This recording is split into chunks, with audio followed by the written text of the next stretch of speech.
Wir sind jetzt hier am Marktplatz von Krakau und wie ihr seht, ist hier ganz schön viel los.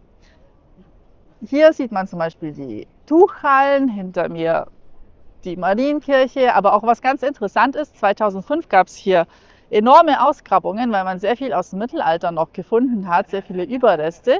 Und das kann man heute im Underground Museum anschauen. Das werden wir uns auch noch nachher anschauen, aber jetzt momentan laufen wir hier gemütlich rum und schauen uns etwas um. Wir schlendern über den Marktplatz und gehen Richtung Marienkirche, dem Wahrzeichen der Stadt. Gerne hätten wir von innen mehr gezeigt, aber es fanden immer Messen statt, sodass es nur bei dem einen Foto blieb. Hier in Krakau ist auch der größte mittelalterliche Marktplatz Europas. Da die Handelsstadt an mehreren bedeutenden Handelsrouten lag, war der Handel sehr vielseitig. So wurde dort zum Beispiel mit Pelzen, Honig, Wachs, Holz, flämischen Tuchen und Metallwaren gehandelt, sowie mit Kupfer, Salz und Blei aus der Region. Nur, wenn wir an Krakau zurückdenken, fallen uns unter anderem auch die Massen an Tauben ein.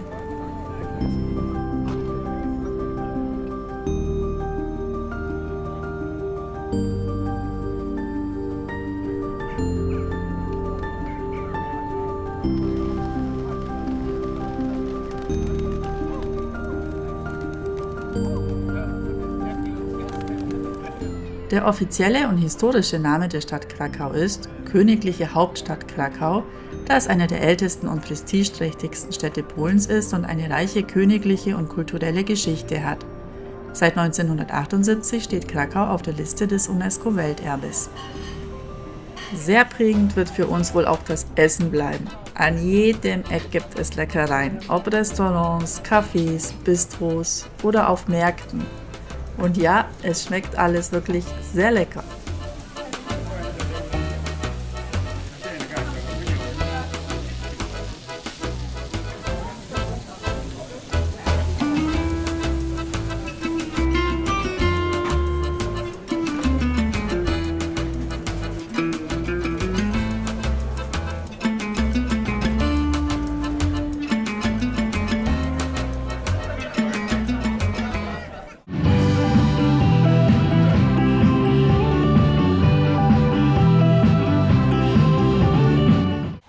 Wenn man keine Lust zum Laufen hat, kann man sich auch kutschieren lassen und so die Innenstadt anschauen. Aber wir gehen selbst. Und zwar Richtung Stadttor und dem Barberkar. Es handelt sich hierbei um das in Europa größte erhaltene der Stadtmauer vorgelagerte Verteidigungswerk.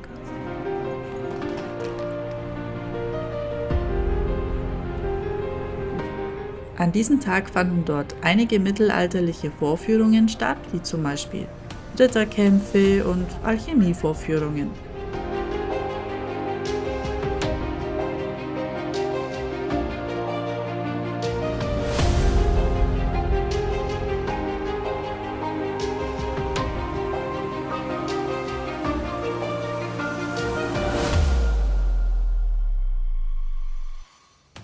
Wir kommen auch am Grunwald-Denkmal vorbei.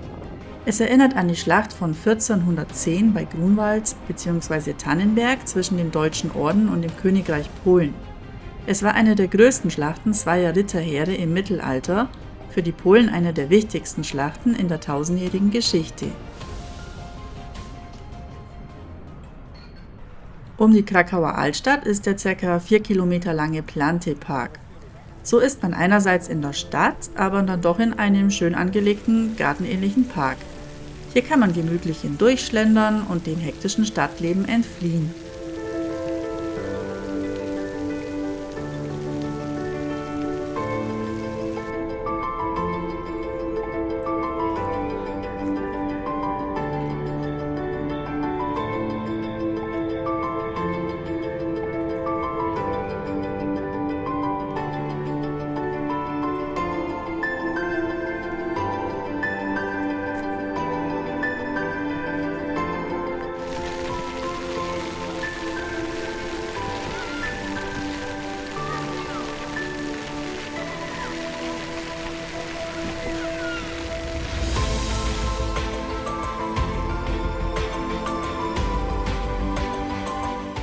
Unter dem Hauptmarkt ist das Underground Museum.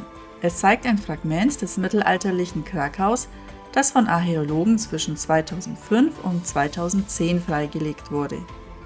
Dort wird die Geschichte vom Krakauer Hauptmarkt im Jahr 1257 ausgestellt.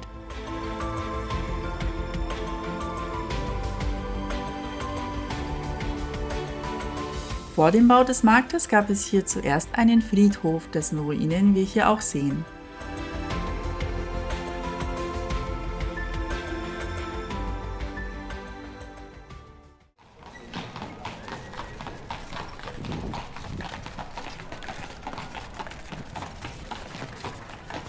Wir gehen weiter zu den Drehorten des bekannten Films Schindlers Liste.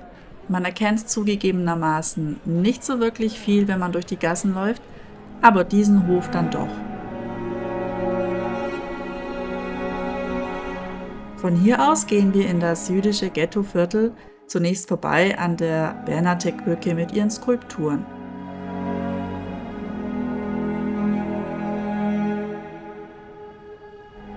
Im Viertel selbst gibt es den Ghetto-Heldenplatz, eine Erinnerung an ein dunkles Kapitel der Geschichte. Er diente als Hinrichtungsstätte und war Schauort der Umsiedlungsaktionen von Juden.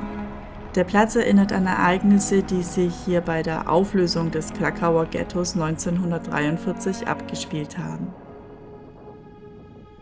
Auf dem Rückweg sehen wir auch Häuser, die nicht für Touris schön hergerichtet sind. Aber einen gewissen Charme haben sie trotzdem. Zum Sonnenuntergang haben wir uns jetzt entschlossen, zum Kopjetz-Kostjuschko zu fahren. Das ist dieser Huckel da hinter uns. Und da gehen wir jetzt eben rauf. Und es wird versprochen, eine schöne Aussicht auf Krakau um die Umgebung zu haben. Dann lassen wir uns mal überraschen. Bei dem Hügel, den wir wie eine Spirale hochgehen, handelt es sich um ein Geschichtsdenkmal, das 1820 bis 1823 erbaut wurde. Er wurde zu Ehren des polnischen Nationalhelden Tadeusz Kościuszko aufgeschüttet. Dieser war der General des nach ihm benannten Aufstandes gegen die Teilungsmächte Russland und Preußen im Jahr 1794.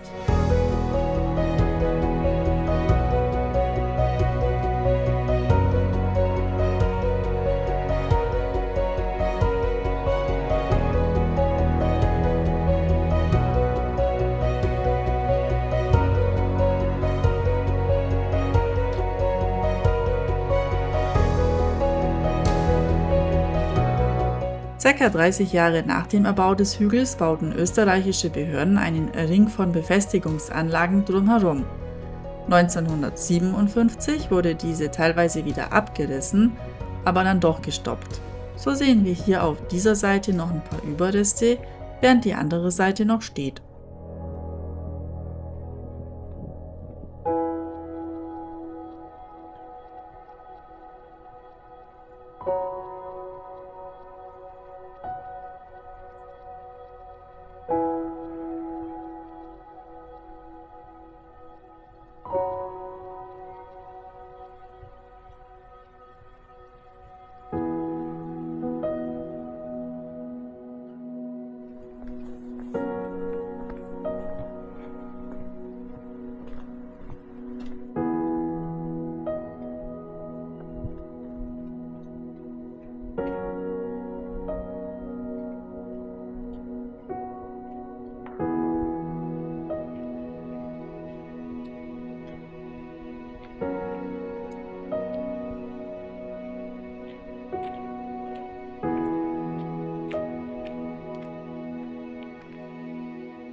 Nachdem wir wieder in der Innenstadt ankommen, schlendern wir gemütlich durch kleine Märkte, Gassen und kleine Läden.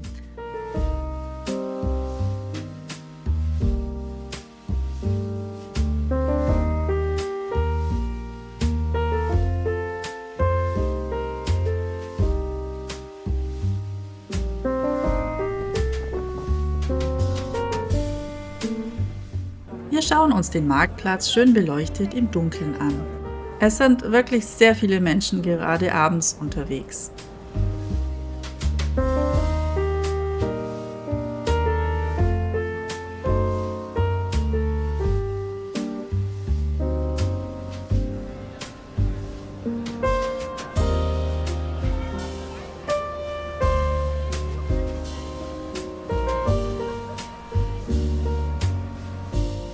Wir stellen auch fest, das Unterhaltungsprogramm findet nicht nur in Bars mit Live-Musik statt, sondern auch direkt auf dem Marktplatz.